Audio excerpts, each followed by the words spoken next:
It was well past midnight when the assault began. Rifle fire shocked Adam out of half-doze. He believed he'd only closed his eyes for a moment, but did not have time to find his pocket watch to see for certain. He heard the shouts of his sentries and the sound of horses coming at a gallop as he kicked his feet into his boots and grabbed his rifle. The men from his garrison shouted to each other in French and Wolof, and the workers cried out in terror. By the time Adam got out of his tent, the clash of battle and shrieks of the wounded were echoing all around. The low-burning campfires in the small tent city illuminated workmen spilling from their tents and running from horsemen who ranged through the camp, scimitars arcing down, slicing through the backs of terrified men who came this way for French pennies that seemed a king's ransom. They had willingly slaved for rewards that would feed their families in the new order the French conquerors brought to their land. But now they only wanted to escape, that they might see those families again. Instead, they found themselves trampled and slaughtered by men who shared a skin complexion very close to their own. Adam started for the battle line. Francois appeared out of the darkness, cutlass hanging from his hand. In his other, he had a bucket of water. He emptied it onto the fire in front of Adam's tent. The steam hissed, and the fire's orange remnants went black. "Report," said Adam. "We are overrun. There are 100 on horseback. It is no good to fight. We must go," said Francois. Adam hesitated. "My men, if they are smart men, they have already run. If they are stupid men, they will die. There's nothing we can do to save them. We must be smart men and run ourselves." Adam looked around the camp. The riders bore torches soaked in pitch. They lit them from campfire embers and began setting the rows of cotton tents on fire. Francois was correct. The brave men had been killed. The smart ones had run. The men, a hair too slow, were being ended now. "Come." Francois extended his hand. Adam took it.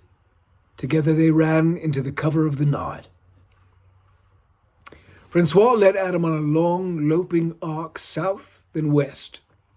It brought them back to the train tracks, well beyond the raiders' outriders. The camp burned away to nothingness behind them, all the sweat and blood and painfully laid meters of track for naught. For the moment, Adam and Francois had their lives. That was all. It would have to be enough. Under a canopy of stars, they followed the rails toward distant Dakar, walking in silence for several hours. As the sky turned from black to purple to deep blue, and the sun's first rays began to rise like a crown of fire on the eastern horizon, a quiet burst of laughter came out of Adam. Francois looked over at him. "Quoi?" My father is going to think this is the most pitiful thing he has ever heard." "In what way?" "Running from those bastards," said Adam. "Wisdom walks away from certain death," Francois replied. "You don't know my father. He would have preferred that you stand and be slaughtered," asked Francois. Adam laughed again. "Most certain. It would have made a better story in the newspapers. My son gave his life for a train track. Oh, I'm sure he would have stretched it into something else entirely. In the end, I would have gone out in blazing glory for the good of all France. I can see him on the podium, weeping at the peak of his speech, his grand finale, a rallying cry of liberté, égalité, and fraternité." "It sounds impressive," said Francois. "If it's impressive enough to garner votes, my father will assuredly attempt it. Politicians and generals are quite something. He is both. Francois smiled. In that case, Captain, you should be a good son and go back and get yourself killed. Adam laughed quietly. I have considered it. They continued on for a bit. Francois broke the silence. What else could you have done? How do you mean? With 20 men on foot against 100 horsemen, what would your father have done differently? I don't know. He'd come up with something. This would be a stain on his honor, said Adam. Perhaps when you tell him the truth of what occurred, he will see the logic behind it. In the world of politics, it is not a question of truth or logic. It is a question of what his public believes. Je ne comprends. Can the truth not simply dispel a lie? Asked Francois. Would it was so? I'll give you an example. Recently in my country, an officer in our army, a Jew, was accused of trading secrets with Germans. This is a great betrayal. Oh, oui. The Germans are our nearest and dearest enemies.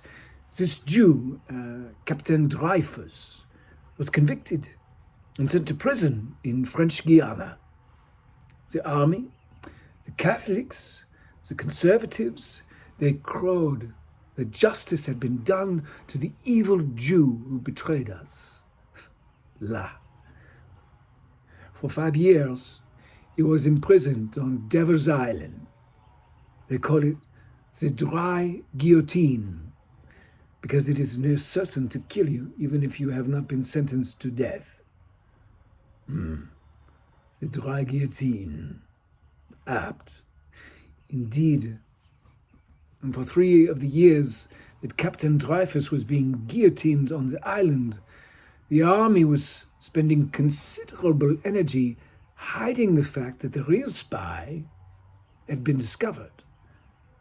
The man was put on trial in secret, and predictably, an invisible military tribunal acquitted him. After all, he might have been guilty of being a spy, but he was not guilty of being a Jew. He retired quietly with a full military pension. What? Are you not all Frenchmen? What of liberté, fraternité, égalité? Asked Francois. I don't know. But I do know that the army knew Captain Dreyfus was innocent, that he was not a Catholic, that he was decidedly Jewish, and someone had to pay in public. The Jewish part in particular made him easy to scapegoat. In the press, they could make the convenient case that the Germans and Jews were colluding enemies of France. Why? Asked Francois.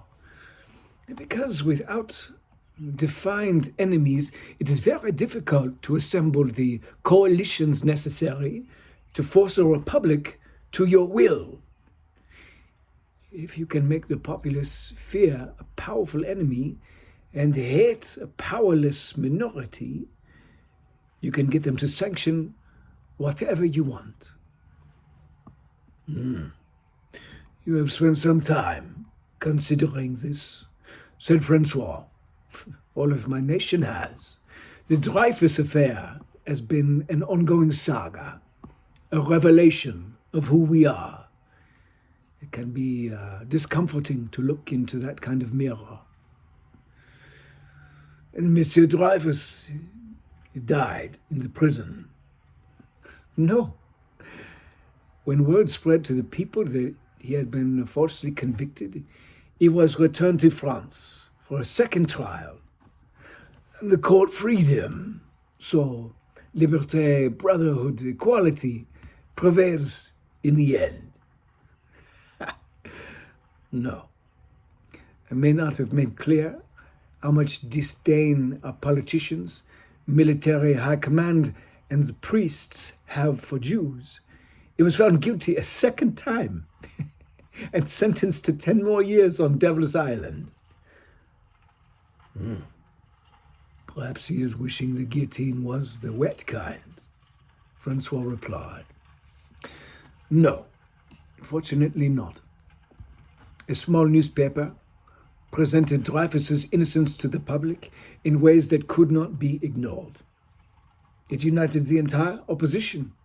No one likes to imagine what it would be like to be crushed unjustly by the actions of the state. No individual, regardless of their politics, likes to imagine that an all-powerful government would set their sights on them. For if there is no actual justice in the court of law, once you are in their teeth, all the individual's power is gone, guilty or no. Ultimately, Monsieur Dreyfus has been freed, but only because the population would have burned Paris to ashes had the government not finally come round. Oui, I see him. But you are not Jewish, correct? Francois asked. No, I'm not. But that does not mean I cannot feel empathy for their situation. Empathy. Adam considered for a moment before putting it into words.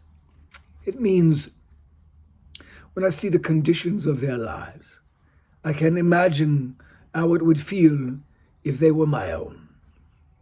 Francois nodded. Adam continued, my father's real enemies are not the Jews or the left wing.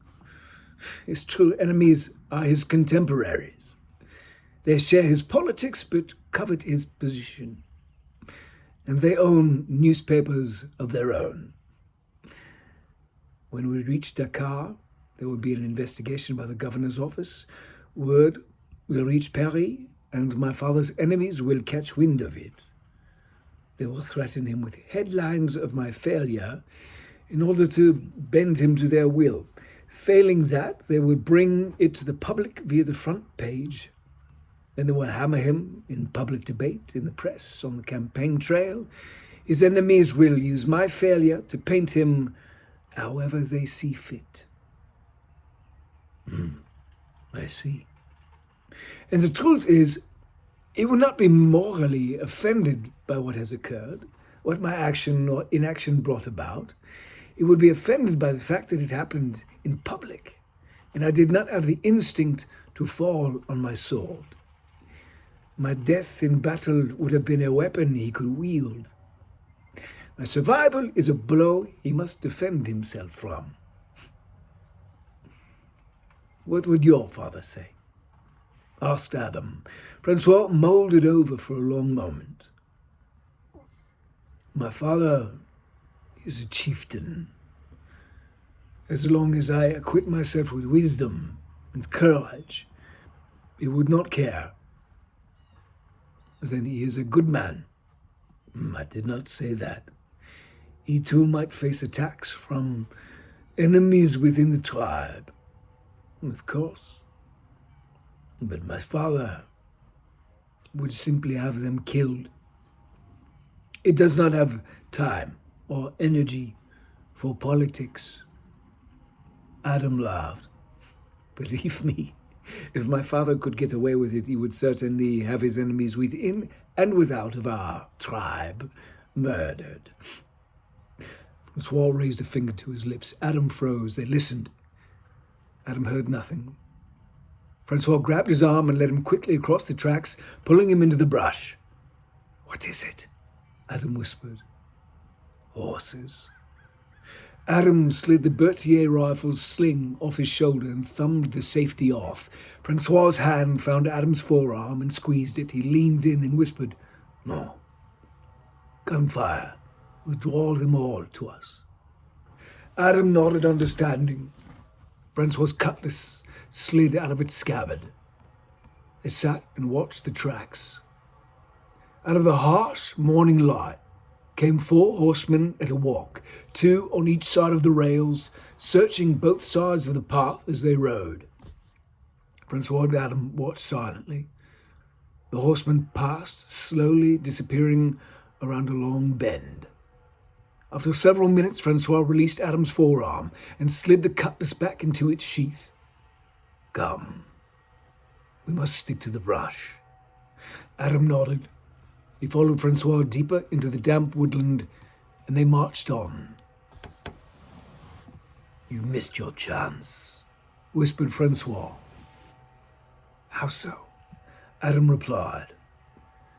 "You might have run, charging after them, firing your rifle, sacrificing us both for your father's honor." Adam's smile was without humor. "I wouldn't be my father's son if I hadn't considered it."